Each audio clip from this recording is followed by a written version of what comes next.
Couple of introductions then. I'm Elizabeth. I'm the careers consultant for Postgrads at the University of Manchester. I know that I've spoken to quite a few of you either on welcome talks or in the previous sessions that we've done on the job market, but this is the first session we're going to be running on CVs and applications for postgraduates.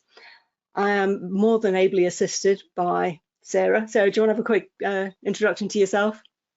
Yeah, my name's Sarah Ashworth, and I sit within the Biology, Medicine and Health Careers team. I act as their postgraduate taught careers consultant lead for that faculty, and I'm also have experience of completing a PhD myself. Yeah, so Sarah knows everything, and I'm really lucky because Sarah's going to be driving things behind the scenes. So Sarah's going to be answering your questions as we can, or feeding the questions to me at various points during the session. Okay, so let's make sure that we're all running. So let's get started. Okay, so welcome to your CVs and applications for postgrads talk. This is coming at it from a postgraduate perspective, but an awful lot of the basics of CVs and applications are common across all sorts of different types of jobs. But I will highlight those things which may be different for those of you doing postgrads, or particularly those of you maybe who are more mature or have got a more experience from prior to doing your current qualification. So what I'm going to cover today is what should you be covering? What should go into a CV? Obviously, the kind of the important stuff. That's what most people want to know. But also, what's really important is how do you present what goes into your CV? I'm then going to do literally just one slide on a quick formula for covering letters. Very easy to tell you about, very hard to do well. So I think putting some effort into any covering letters or covering emails that you're going to do is going to be important. And then something on structuring your application form answers, because there's a few kind of tricks and techniques that you need to know about to do effective application forms. So first of all, I want to talk about preparation. Everybody gets bored with the preparation stuff, but it's so important. Okay. So I think first thing you need to think about is what's the purpose of your CV? In most cases, the purpose of your CV is to get you to an interview, if at all possible. So you need to give people enough content to get you to interview. I sometimes find people saying, well, I'm just going to leave that back because I'm going to cover that at interview. Actually, you've got to get there. You've got to tell them all the good stuff straight away. And then you can expand on it at interview. So don't feel that you have to hold back and leave something more for the interview. You also need to think about who's going to be reading your CV. And in most cases, that's going to be a human being. There are some alternatives, though, which I will talk about a little bit later. But particularly, what's their interest? What are they looking for? They're looking for somebody. They want to supervise a PhD. Do they want to take somebody for a part-time job? Do they want to take somebody for a job in investment banking? It very much depends on the reader. The point about any kind of written communication is to get into the head of the reader. So you need to think about who's going to be reading this. And then how do you know what they're looking for? And there are things you can do to find that out. It's not necessarily very difficult. And sometimes people will ignore the obvious signs. So I'll talk about how you find that out. So the way to get really great content for your CV. I was given this phrase of a foundation CV. By somebody who's a recruiter in the charity sector. She's a recruitment consultant. I love that concept. It just kind of captured what I'm after. Everything you've ever done. As the longest CV you will ever write, put it all in a great big long foundation CV. So that could be anything that you've achieved, whether that's social activities, whether it's part of your education, whether it's part of other work that you've done. Where you've demonstrated all your skills and all your strengths, even things like where you've actually lived your values, so the things which are important to you. You might want to refer back to those, particularly when we come to covering letters. And so you want to kind of make it as long as you want. It can be umpteen pages long, great big file, but you never actually send that file. What you need to do then is think about the specific job or PhD that you're going to go for. And you deconstruct the advert or the job, and particularly the person spec. That's the one with the clues as to how they're going to select you. Or even if it's just a website, or even if you haven't got anything like that, then maybe some profiles of different types of work. The prospects website's quite good for that in terms of giving you an overall kind of profile of what different types of work need, and particularly the skills that they need. And so if you don't have a very detailed job advert or person spec, then they can be helpful. And what you're trying to identify are the skills that you need to be talking about, the knowledge which is going to be important, the experience which is going to be relevant to that particular employer or PhD supervisor, all the strengths that you've got which you could highlight, and the things which they care about, those values, because that's the way you kind of make them realize that that's why you're interested in them. It's often the kind of their values resonate with the things which are important to you. So once you've deconstructed your job adverts, literally I go through things with a highlighter pen and pick out all those words. You know those HR buzzwords that you read? You know, sort of innovative, team working, team oriented, detail oriented, all those kind of things which people say, yeah, HR speak. They're actually the clues. They tell you what they're looking for, and they will sometimes be telling you the actual selection criteria that they're ticking off. And you need to show evidence that you meet those criteria. So once you've got those two, you've got your foundation CV, you've got your criteria, you match them up. Then you get into the editing of how do you present it and what does it look like, what gets included, what doesn't get included. So that's what I'll go on to next. Okay. Now, you talk about what must go into a CV, and there are rules or laws or whatever. I prefer to think of them as CV conventions. And I think these conventions matter, and it's about risk management. If you go for a conventional CV, you match the conventions of the people who are going to be reading it, then that's the lowest risk option. Doesn't always do you justice sometimes, though. You know, maybe your story is more complicated, or you've got other things you want to get across, so you don't have to stick to conventions. But the further away from convention you go, the higher risk it is. So you just make this kind of trade-off. Is it worth being a little bit unconventional, but maybe I'll be able to tell my story better? So why are conventions important? Well, one of the really important things is recruiters want to know where stuff is. They don't have time to kind of search around on your CV. A number of times when I was a recruiter and a graduate recruiter, you open up a file and you think, hang on, where's all, you know, where they study, what's the job they're doing at the moment, or even what job are they applying for? You need to be able to show the recruiter that you know where to present stuff. They're also very culturally specific as CV conventions. And what's normal in your country might be weird or, you know, as I said here, sometimes legally dubious, even illegal in other countries. So don't assume that you know the conventions of the country that you're wanting to apply into. There's some interesting ones. I'll talk a little bit about some of the conventions and what actually might go into your CV in the next slide. Then you get the recruiters who are ultra conventional, and applicant tracking systems, they're the most conventional of all. That's basically AI technology which is used to do a first sift of your application.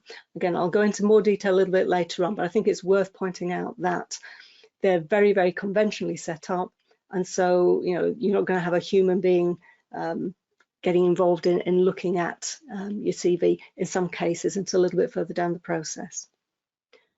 But even if you do have a human being looking at your CV or your application, if they're what are called first sift humans, in other words, you know, the first person who sees your application, they may be relatively junior, and if they can't find something which is obviously looks okay, then they may be reluctant to hand it on to the next more senior person who's actually going to look at a selection of the CVs. So they may be very risk averse. They don't want to be seen as passing something to their boss which is ridiculous.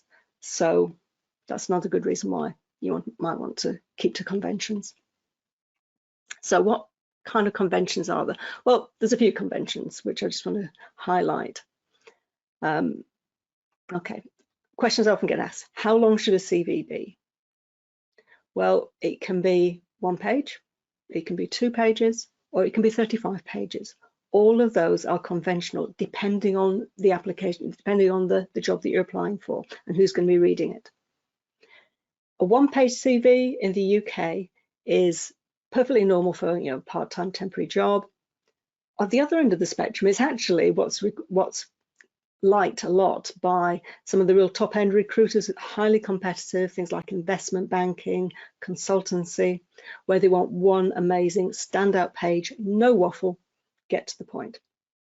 Similarly, also with things like patent attorneys. Again, the patent agents are that's a job where being concise and being precise in your use of language is really important. So can you do a good one-page CV is a good way of demonstrating you might have the skills, the fundamental skills to start out thinking about being a patent attorney.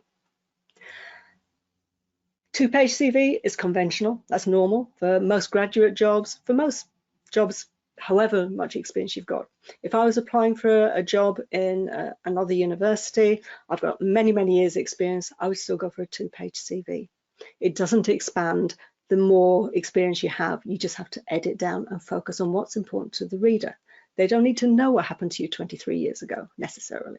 It's likely to be the more recent stuff, which is interesting. The one exception to all of this are academic CVs. If any of you who are doing PhDs, if you talk to your supervisors, you may find they've got 30, 40 page CVs, maybe even with an index at the front. That's seen as perfectly normal in academia. Now, obviously, at the early stages in your career, you're not expected to have all those pages, but don't feel in any way constrained to try to squash all your experience into a two-page CV if you're going for an academic role. Okay. The alternative is if you're going for an administrative role within the university, then it's back to 2 pages. It's only kind of postdocs and lecturing and so on, which you need you're able to expand into a much longer format. Okay, other things which people are interested in. Should you include a photo?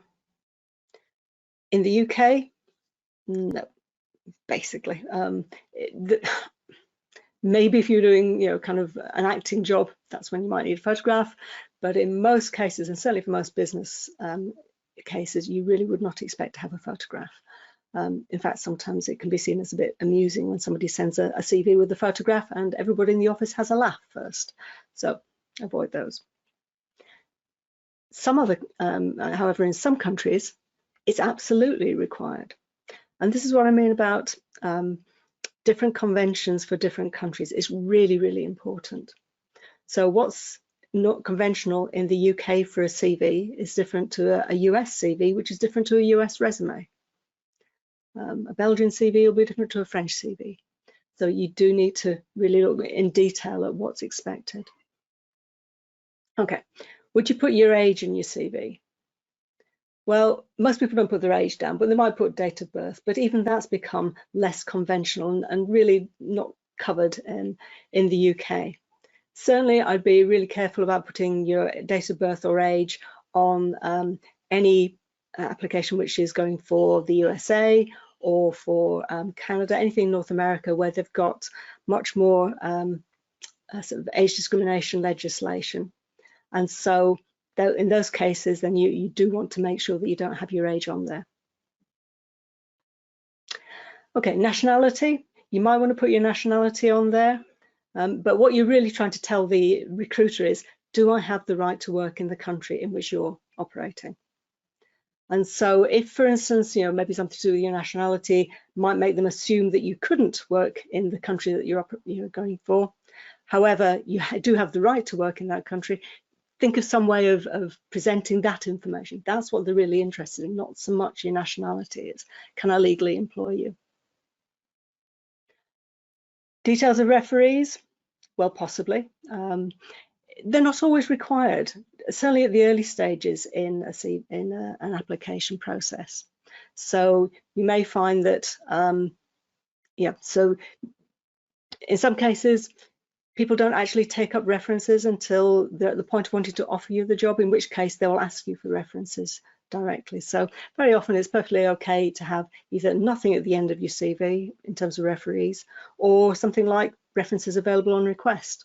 But frankly, I don't even know why people put that comment, because if you're going to get the job, of course references are going to be available on request, otherwise you're not getting the job, so you're not actually telling them anything.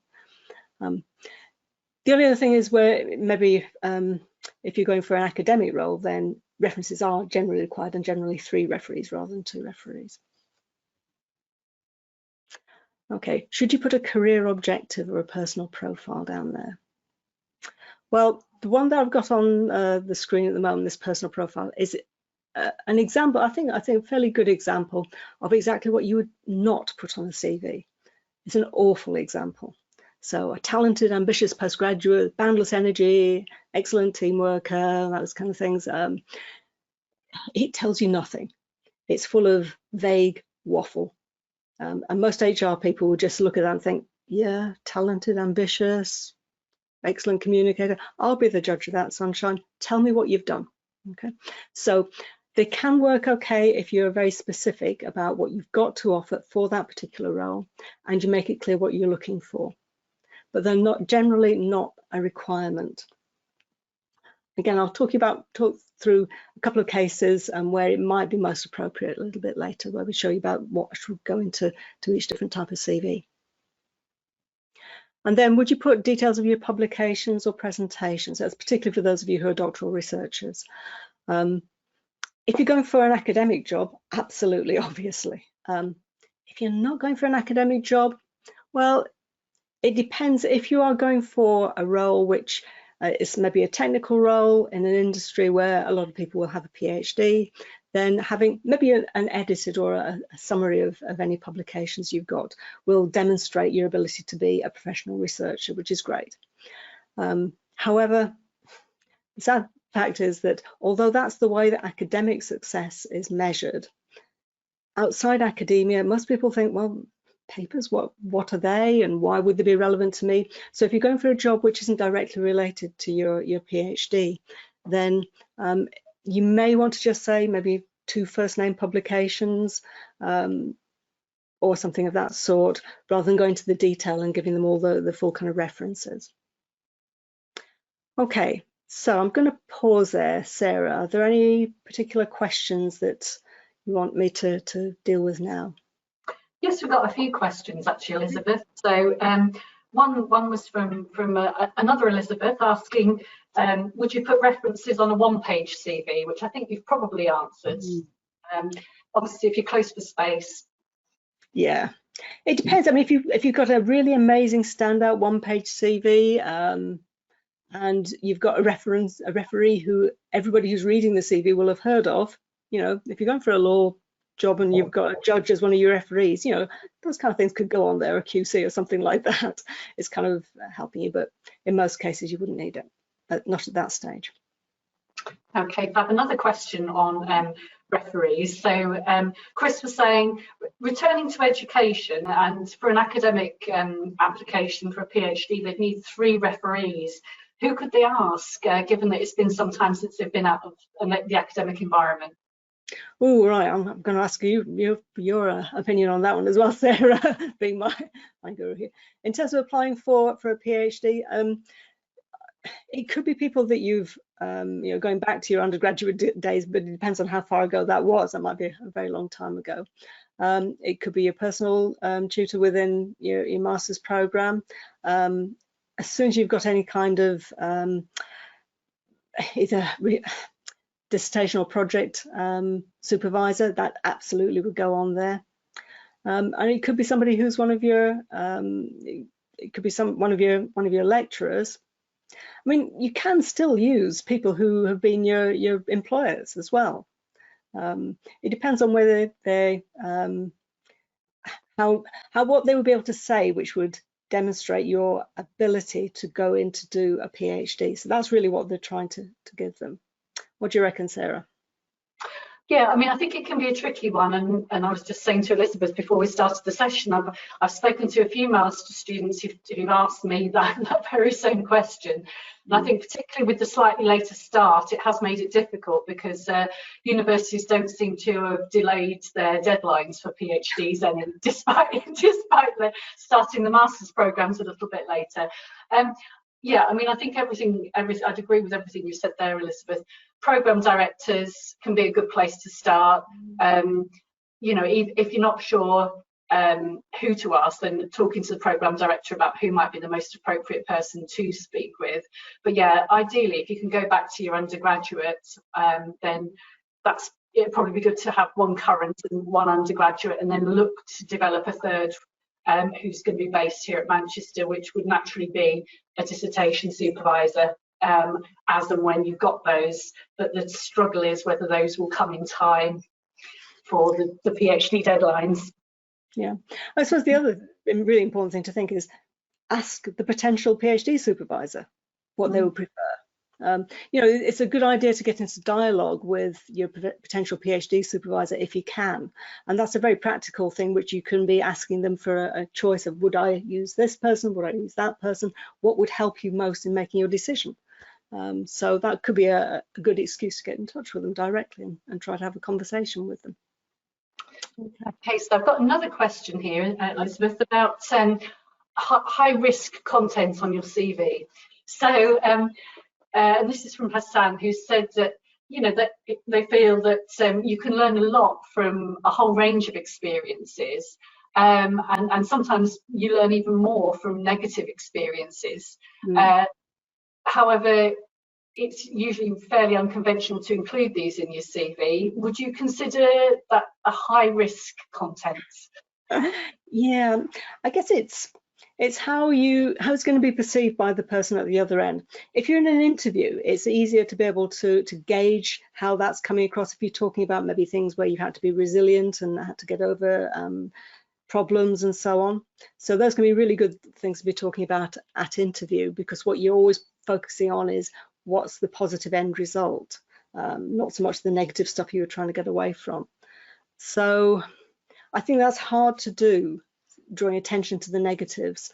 It's hard to do in an application without it starting to sound quite negative in itself. But again, you know, there are things where maybe you've had some disadvantages to overcome, and what you really want to focus on is how have you overcome those disadvantages. It's always about what you're trying to move forward towards rather than what you're trying to get away from. And if you are going to go for one of those higher risk strategies, why don't you get some feedback from somebody in the career service, or somebody, one of our alumni, or even just friends, and see what they make of it. So if what does somebody else reading it for the first time who doesn't know you, what do they make of your story that you're trying to get across? And that will give you an idea about just how high risk or maybe perfectly low risk it is. Okay, so the questions are coming thick and fast here. Right. So we might have to pause and kind of. Let's take one more at the moment, and then I'll pause, do a few more slides, and then see what time we've got. So we've got a couple of questions here from international students about mentioning work visas, and obviously the post-study work visa is anticipated for April 2021. Is it worth mentioning that? Do you have to mention your right to work status, particularly if you're looking to be sponsored? So those are a couple of the questions. It's such a big area, isn't it? I think I would probably strongly recommend you go to some of Nolene's talks as well. Nolene's our international careers advisor. She does amazing webinars. Okay, so should you mention it? Again, it's your choice. You can leave it off, and you may find that the recruiter they will try to jump to conclusions. They'll try to draw sort of conclusions from the other information in your CV. So if they can see that you've been educated overseas outside the UK, if there's something else on there which makes them think, okay, this is probably an international student, they may wrongly leap to the conclusion that, oh, I couldn't employ them, therefore I'm just not going to look at it. Whereas you may want to highlight the fact that they wouldn't need to go ahead and get a work visa for you at the end of your program. So you've got to, on the other hand, you're actually drawing attention to the fact that you're an international student. For some people, might actually put them off. On the other hand, would you want to work for somebody who is put off, even if you did have the right to work in the UK? Frankly, you're better. You're worth more than that. So it's your choice. I think the danger is you put something on there and they realise that you would have to get a visa, and they don't know how good you are, so they don't go through the process of getting to find out just how good you are. If you don't put it on there, you might get invited through to interview and assessment, and then you've got two options there. They either think, oh, you're fantastic, you know what, we're going to get that visa for you. Or they may get to the end and say, what, you mean you need a visa? Oh, sorry, I'm not even going to think about it. In which case you've wasted a lot of your time and invested a lot of energy into it. So again, this is why there isn't one clear answer. I think it's very much down to you and the risk that you're prepared to take. That's an individual one, I think. Okay. Shall I just move on then now for a little bit, Sarah, and we can come back to any questions later.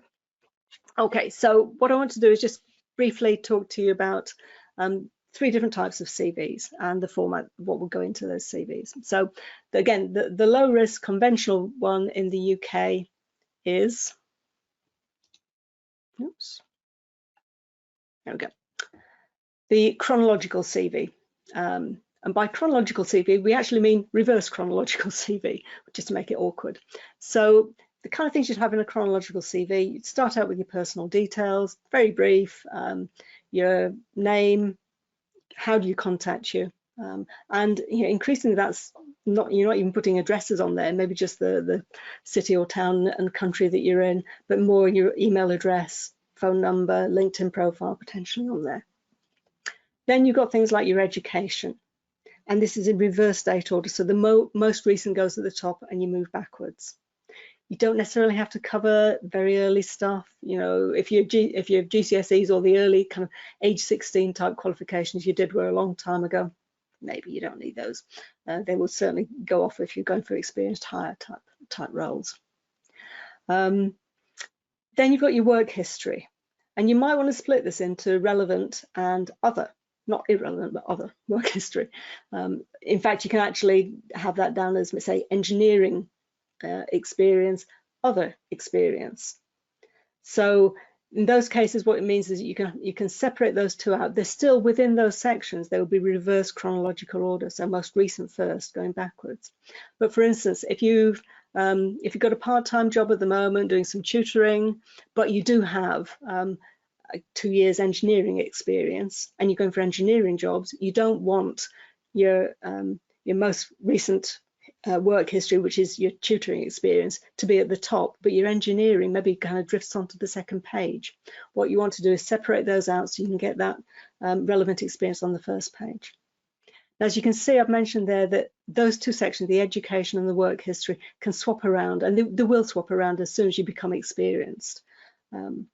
For most people, not all, but for most people who are doing postgraduate qualifications at the moment, you're more likely to have your education first, but there will be some cases, particularly if you've got a lot of experience, where there are other ways of presenting it, and you just have to decide yourself what helps the reader understand the story of where you are at the moment and what you've done, which is going to be relevant to them. Then you've got things like some of the optional ones, positions of responsibility. Can be a bit of a kind of an undergrad thing, but if you're recently finished an undergraduate degree and maybe going to a postgraduate program, then having positions of responsibility is fine. Once you've had serious management responsibility, you wouldn't have many of these kind of positions of responsibility down. Might be under voluntary experience if you've got some voluntary leadership type roles. Voluntary experience is seen as very positive, certainly in the UK. And if there are any awards that you've got, you don't have to go back a long way for these awards. It's kind of more significant ones. And again, if you're thinking about those one-page CVs for things like high-end jobs like consultancy, if you've got any either national awards or top of your year within your university qualification, then that's the kind of thing which might go in. You've then got specialist skills, and that could be IT, could be languages. But if you're going for a technical role, and you've got specific technical skills for the job that you're going for, I would either separate them out or put specialist technical skills on the first page. Again, you kind of want to engineer ways of getting the stuff that you know the reader's going to be interested in as high up on your CV as possible.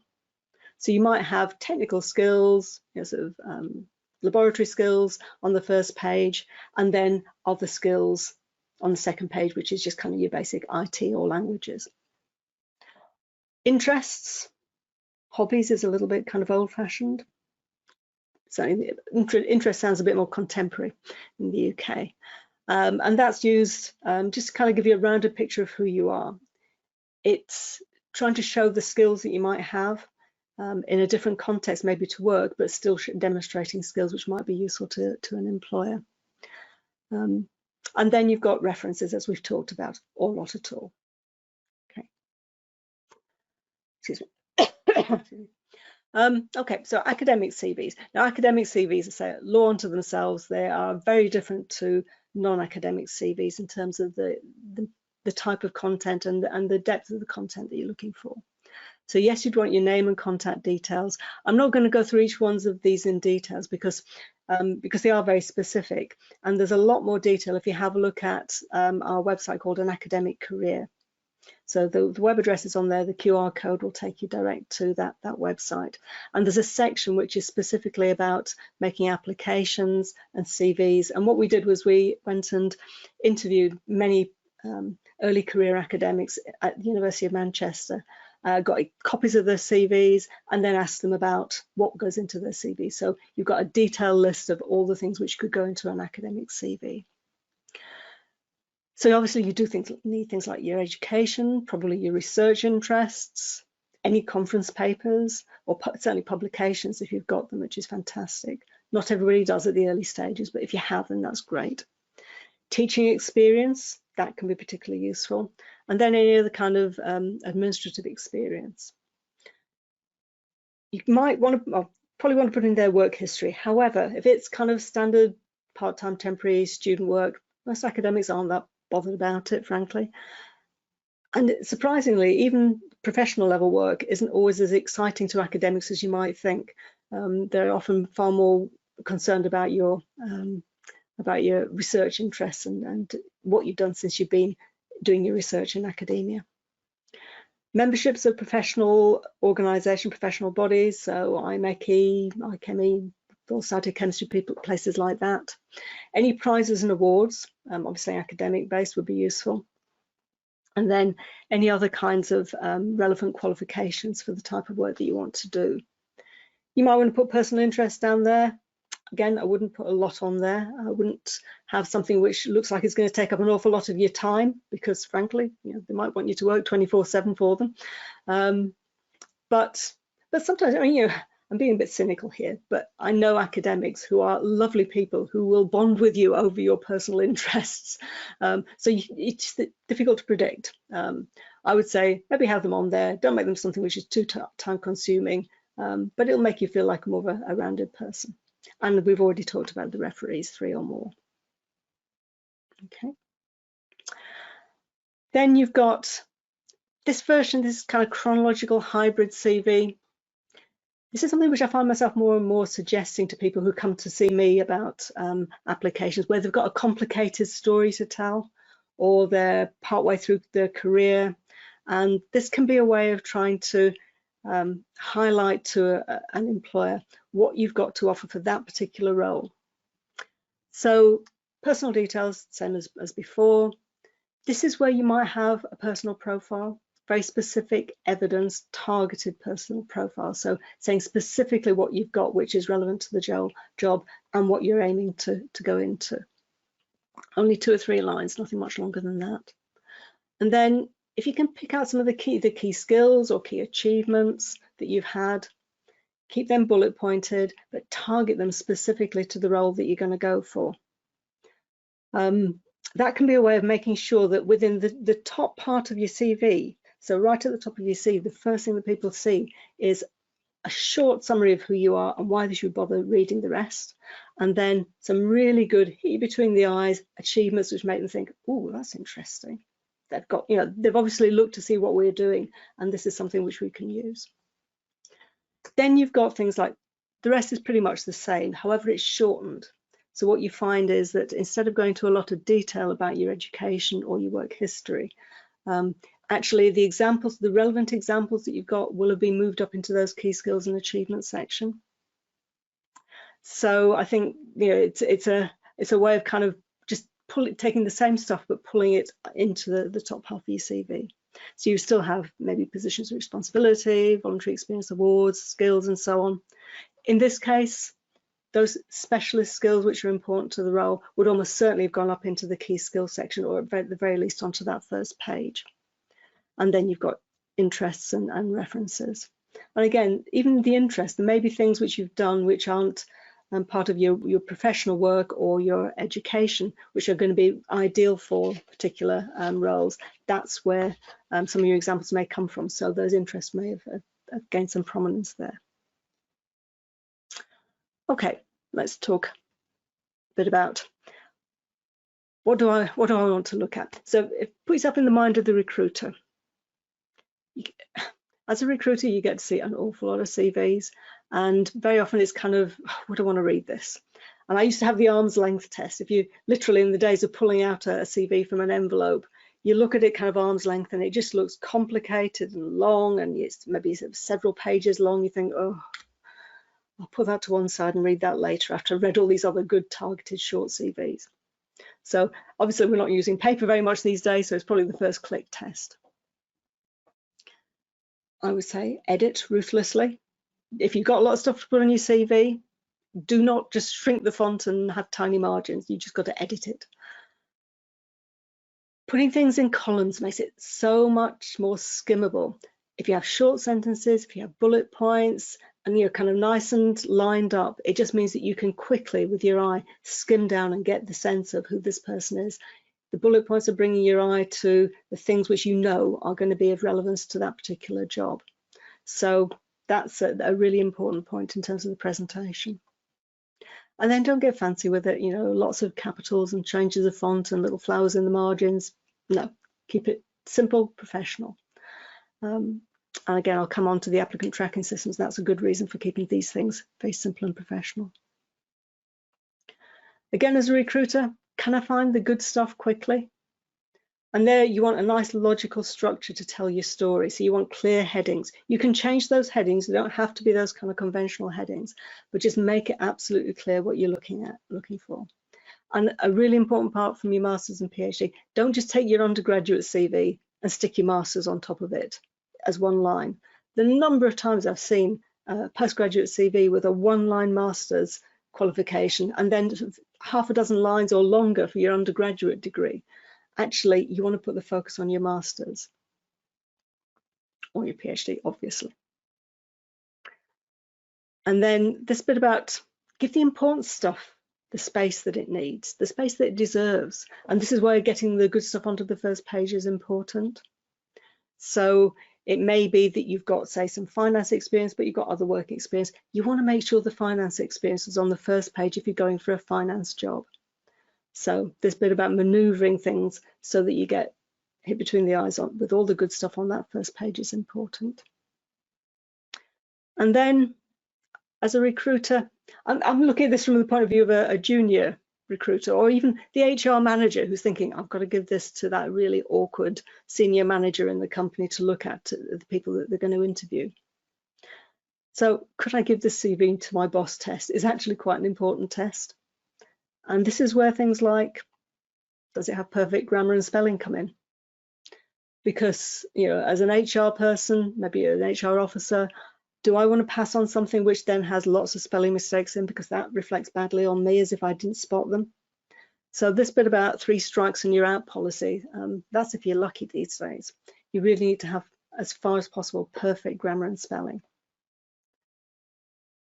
Can you write and format in a professional English style? So for, again, for the UK, having a standard business letter, I'm kind of thinking that this is going to have to change soon. We're not, I think we're kind of in a transition period in terms of business etiquette. I'm sure that email etiquette is going to take over, but we don't really have a kind of consistent format for what should a business email look like. So I think having that standard business professional letter formatting at least shows that you understand the conventions that at least have been common in the business world for many years. And by business also include sort of not-for-profit as well. Yeah. Any careers advisor and any graduate recruiter has a list of inappropriate email addresses that are spotted on student CVs. Don't let it be one of yours. Okay. Then you've got to think about So you've got a master's or an MSc or a PhD or whatever course you've got. So what? Get the most out of it. Find ways of describing why that will be a real benefit, or what you've got out of your postgraduate qualification, or how you can apply what you've got out of your postgraduate qualification into whatever role it's going to be. And that includes the skills. So it could be about being able to learn to use your initiative, to be able to absorb large amounts of information, to be able to focus on what's important and present a coherent argument, even if that coherent argument has been in history of art and you're going for something which is in accountancy. It's the processes and the skills which are going to be important. And I think you can use any postgraduate qualification to highlight some of those fundamental skills that you hone. And then this is a tricky one because, you know, we try to teach you how to do these you know, CVs and applications in the best way, and conventions and all that kind of stuff. And sometimes I kind of feel we end up stripping the whole of the humanity out of it. You don't want it to look like just any old graduate or a robot. You still need to have some personality in there. Your covering letter is a really good place to get that across. So that's another reason why I think covering letters are very important. Now, CVs in 2020. I get slightly bored with CVs simply because they don't change. I like things which change, and you know, interviews have changed beyond all recognition in the last few years. But the CVs, it's a slower process. So things which might have changed. Your address isn't necessarily needed anymore, and particularly if there's any chance of you putting some of this stuff online or being available more broadly, you don't necessarily want to have some of your personal details on. So just be a little bit careful about where you share all this. Town and country could be okay. Contact, ways of contacting you, is going to be by email or by phone, so those are more important. Your LinkedIn profile can be really useful as well. So you know, that's a way of, if they really are interested in you, that's where you can have essentially that long foundation CV with all that great content. So they've got all the stuff which you might want to go into more detail. You can hyperlink stuff if you're sending off things by email. So you can hyperlink to publications if you've got them, without having to go through all the detail. And then one important one about logistics, this isn't current, but certainly because obviously we're just emailing things these days. Use your name as part of the file name, not just their name. So for instance, if you're applying to BP, from your point of view, in your folder structure, you're looking at the BP application, so it's BP CV. But if you're sending it to BP, they're all BP CVs. So what they want to know is it's Elizabeth's BP CV. So just give them some hints and help them there. Try to identify your file name from a whole series in a folder. Keep it very simple, a sans serif font, nice and easy to read on the screen. Have a look at things which look nice and easy. And the PDFs retain formatting. That could be useful, although I'm seeing some contradictions in terms of what's a safe format, and that's why I want to go on to this applicant tracking system information. So, scary thing is that the first person to, or the first way your CV may be assessed may not be by a human being at all. It may be by an applicant tracking system. Now, these have been used for a little while. They've started to get more sophisticated, and I think this year is going to accelerate their use dramatically. In the same way as we used to see video interviews only being done by large corporations, now everybody's doing them. I suspect that at the moment, it's still really kind of a big investment for large organizations to have an applicant tracking system, a database that all this information gets fed into. But as soon as more people want to use them, and particularly smaller employers, they're going to start to move away from purely bespoke systems and have more mass market systems, which may be less sophisticated. So again, I think it's important that you know how to deal with them. So what they do is they basically strip out content from your application. That might be a CV, it might be an application form, whatever you send them, and it sticks them into their own standard format. So they need to be able to, so a machine needs to be able to find the right content. And that's where using standard formats and section headings, putting dates in when they're required, conventional job titles. Think about the words that they use in the job ad or the person spec. those keywords now become really important because they could be selecting the jobs that the applications that they want to look at from those keywords. And if those keywords don't appear on your application, it'll never pop up. So that's why I think this kind of keeping conventional is going to start to become even more important again. I've seen some great formatted CVs, and particularly for some researchers. Lots of people, lots of mathematicians and so on are using LaTeX and so on to come up with really nice formats with sidebars and panels on. But a really top tip is try saving your beautifully formatted CV as a plain .txt file and see where things are, see what gets lost because it's just actually a graphic, it's not text. I actually saw a really nice CV and I thought I'll just throw it into Notepad and see what it comes up with. Their name was right in the middle of the CV and amongst all this other stuff. So it really just kind of messed around with the formatting. And this is where I've been told that using a .rtf rich text format or a .doc are the safest formats. So on one hand, people are saying if it's going to be read by a human being, a PDF is the most safe format. If it's going to be read by a computer, then .rtf or .doc. I'm afraid I'm not 100% sure which ones to suggest there. You could always be safe and do both. Don't assume that this will all be done by machine though. Humans still matter. What will happen is that the AI system, these applicant tracking systems, will flag up those applications which are most likely to need a proper human being having a look at them. So having a well-formatted CV which is read by a human is also important. Okay.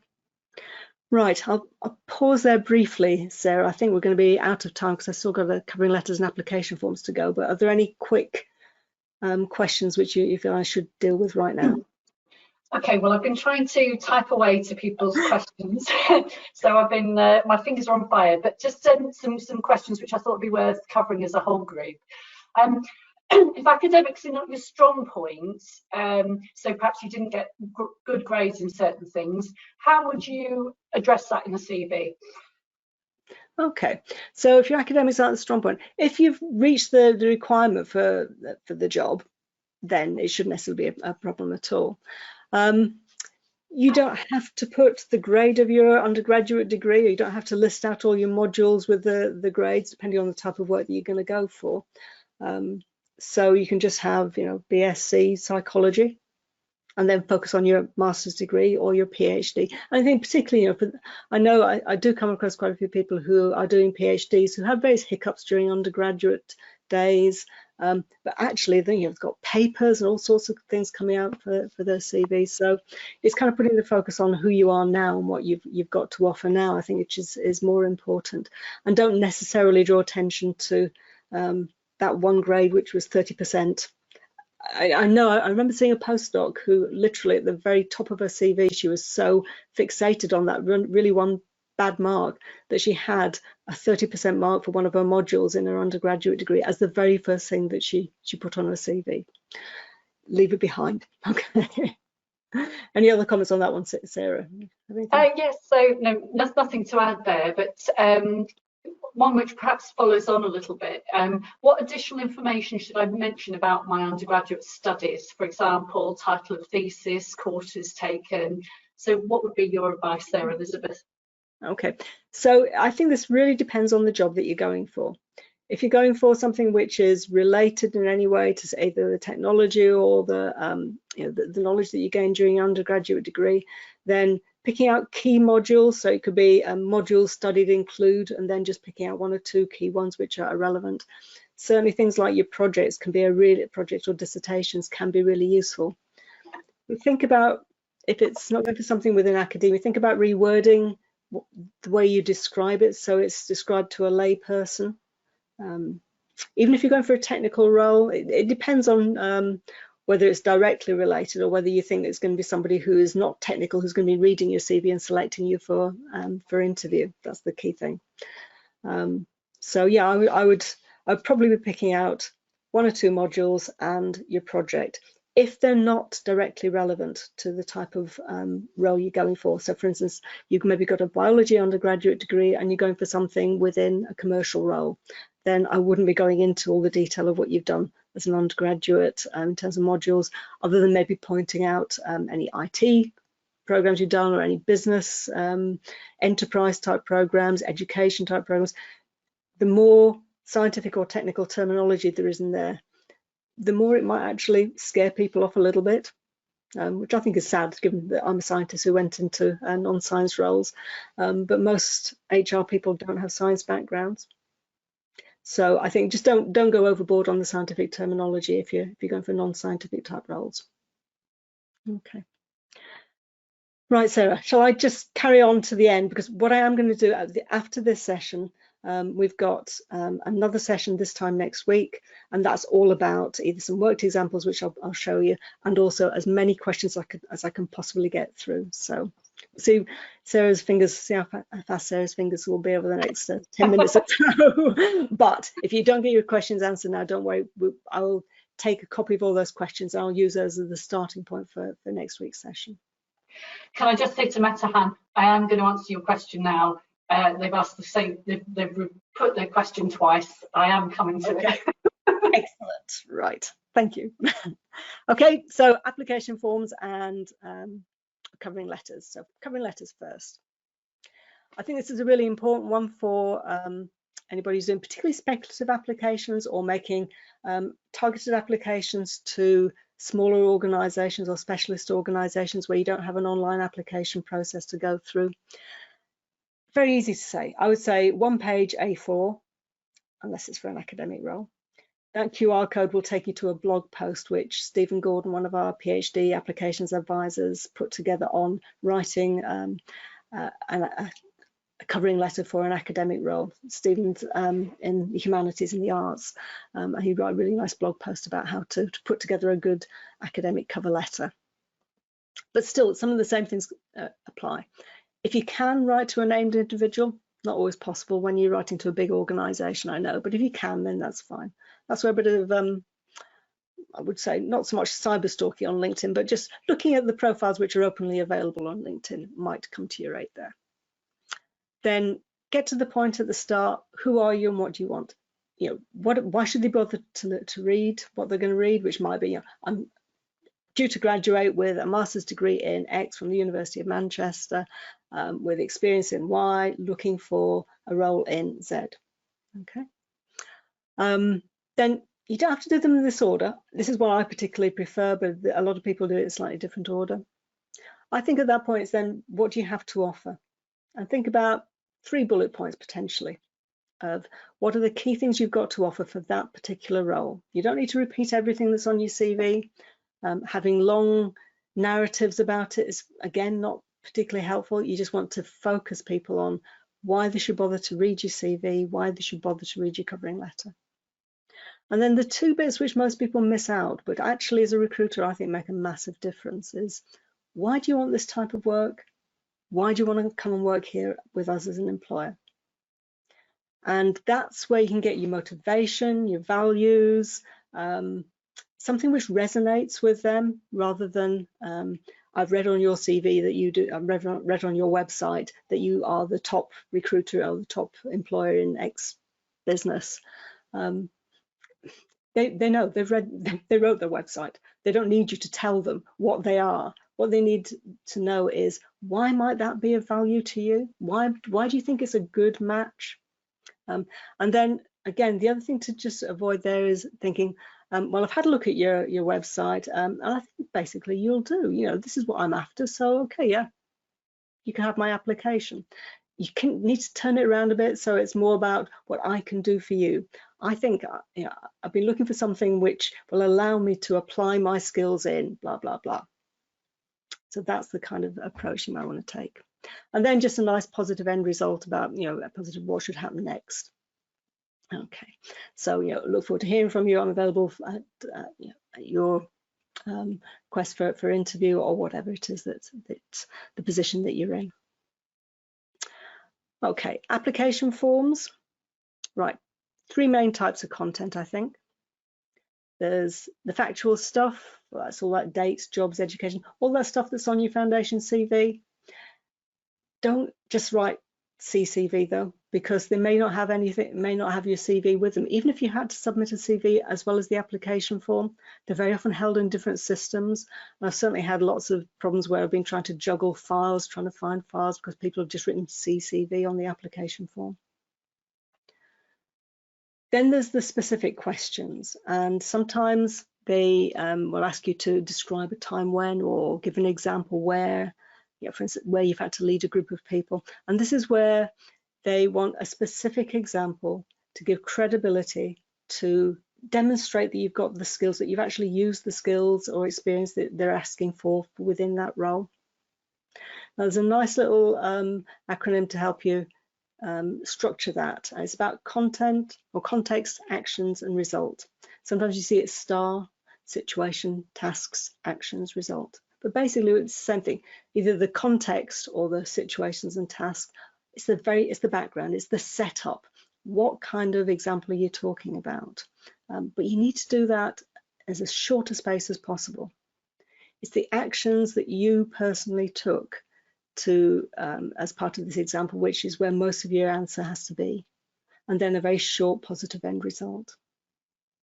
Now again, in the session I'm going to do next week, I'll actually give you some examples of taking it from a fairly poor example to something which gets across a lot more information, is more compelling and credible. But that context, actions, result is a nice way to structure your answers. And then on the application forms, you've got these big, long, you know, sort of blank pages, which can be a bit daunting. So tend to be three types. Personal statements you might get, which are very common for postgraduate study. Find out what they're after. Different universities ask for different things, and some of them can be quite specific about what you plan to do with this qualification or career prospects. What are the reasons for wanting to be interested in that subject? Have a good look and see what does that university value, and that can help you obviously structure it. Then breaking it down into headings and paragraphs and structure to, you know, structure your argument. Have a nice logical structure. Each paragraph has just, you know, kind of one or two ideas in there. You're used to doing this as postgrads, okay? So think of it as an exam answer essentially. And then be guided by the space allowed. If they only give you 200 words, that's what you got. So you need to edit. No, you can't just go on to 220 because it will just cut off. Even if it tells you that you've got a certain number of words that you can use, but it allows you to do a lot more, they will only see the first, say, 200 words. So you'll have lost all the other good stuff. Your final finishing flourishing point all get lost. Now, there's one thing I think you need to know in terms of you're applying for public sector roles. You often get application forms with these big open-ended sections. And this is one where I think it's a very kind of slightly boring format, but it really does you no harm at all and does you a lot of good if you take all the criteria in their person spec, which they almost invariably will give you if it's public sector. And then for each of those criteria, show where you've met those criteria and do it one at a time. You might be able to bundle some of them together, but it just makes it easy for them to go down their checklist that they've got to score you against each of those criteria because it's all laid out neatly for them. So that's your top tip for that one. If it's just a blank space and you've got nowhere else to attach a covering letter, that could be a way of putting your covering letter in, essentially motivational information. Okay, so let me go on to what further help we've got for you. We've got loads of stuff on the Career Service website on CVs and applications. We've got advice on there. We've got links to our webinars on there. We've got some example CVs, not all the kind of for more mature sort of professionals, or not always the masters and postgraduate examples on there, but one or two in there. But it gives you an idea of some of the formats which look okay. What's really useful is we've got an active language list, which is good words to use in your CVs. I would definitely go and have a look at that one. Excellent to put at the start of your bullet point. And again, I'll demonstrate that next week. We've got a new application CV support process which just started literally today. And we've now instituted having 20-minute tutorial style one-to-one appointments that you can book in advance. They'll be bookable 24 hours in advance. I'm sure they're going to be very, very busy, even though we've now got a whole group of 12 people doing those. And these are student partner interns. So those applications are going to be, those appointments are going to be done by Zoom, mainly Skype if that's more appropriate. And I think the really important thing that you need to know is that all these student interns have been trained up or already have previous experience. And as with our previous applications advisors, 5 of them are postgrads. So almost half of our interns are postgrads. So you're likely to be speaking to somebody who has a master's or a PhD already about your application. So don't assume that just because they're a student, they won't necessarily know about what you're talking about on your applications. And those are booked through Careers Link. So we're really pleased with that. I was delighted to speak to one of our interns on web chat the other day. I realized I'd helped him with a practice interview, which he'd got the job, and then they said, I've got another job now, I'm working for you, which is even better. So yeah, so do take advantage of that. And as I mentioned, we've got postgrad talks coming up. So the next one's going to be the CVs and applications for postgrads, and that's worked examples and much more time on the Q&A, and that's on the 2nd of November, 12 to 1. Same kind of deal with GoToWebinar. The QR code will take you to the Career Service web pages on CVs. So other than that, Sarah, are there any final questions I need to deal with before we zoom off, because we're already a little bit over time? I'm pleased to say I've actually just in the process of answering the final question. Wow, I'm impressed. Let's get any more questions. But I've also posted in the chat area those links to the example CVs, the active language list, and how to book an applications advice appointment.